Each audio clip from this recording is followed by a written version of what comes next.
There you go. All right. I don't have anything soft to throw at you, so please don't throw anything hard at me. We're almost done. So I just want to tell you about a project I was involved in that I would count as a partial success and a huge learning experience.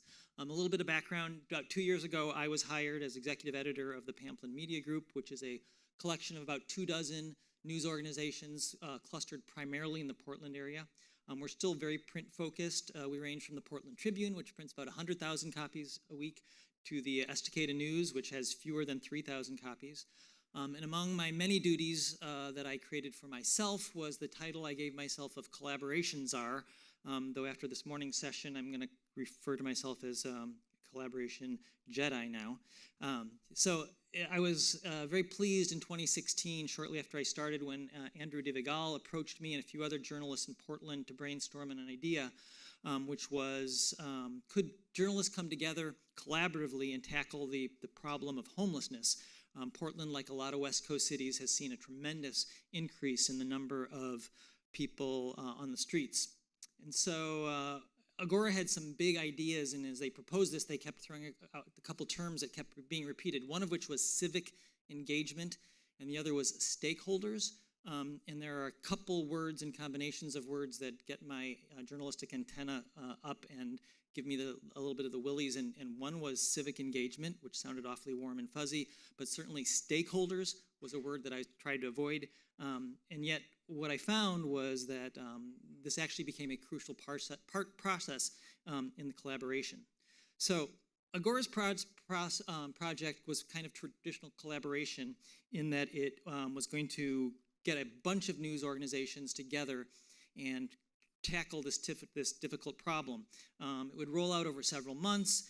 Everyone would feed their content onto a common hub that would be curated, and it would serve as a home for academic research, public documents, databases, links to related stories, a lot of the beautiful things that you've heard today.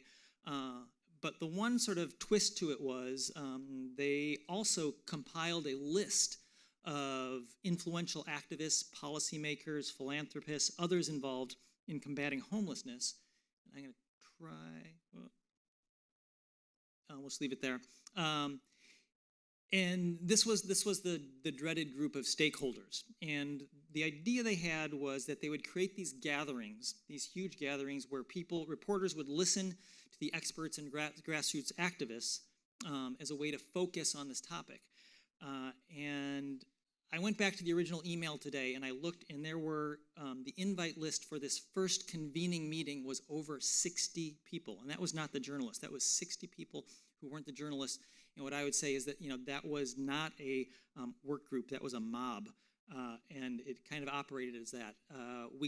The idea was that, again, these people who knew the subject matter, these people who were connected to the community would talk about it.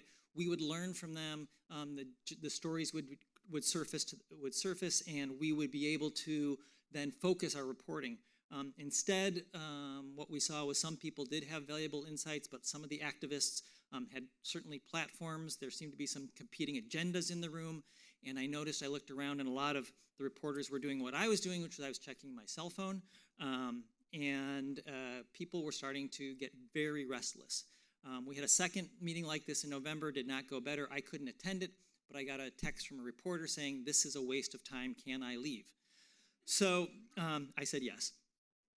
By the time we finished, the dozen or so reporters who started and were excited went to a half dozen, and then at the last gathering, it got down to 2.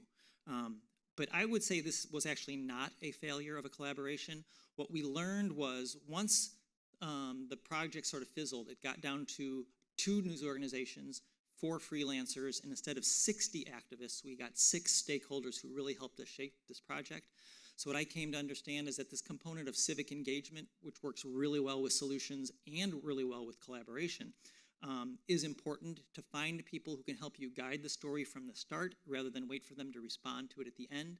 And I think that trio of civic engagement, solutions, journalism, and collaboration really works at a time when our industry needs some good news. I think these 3 components are giving some, and I certainly come away from this today feeling a lot better about the industry than I did a couple years ago. So thank you for everyone who is supporting it.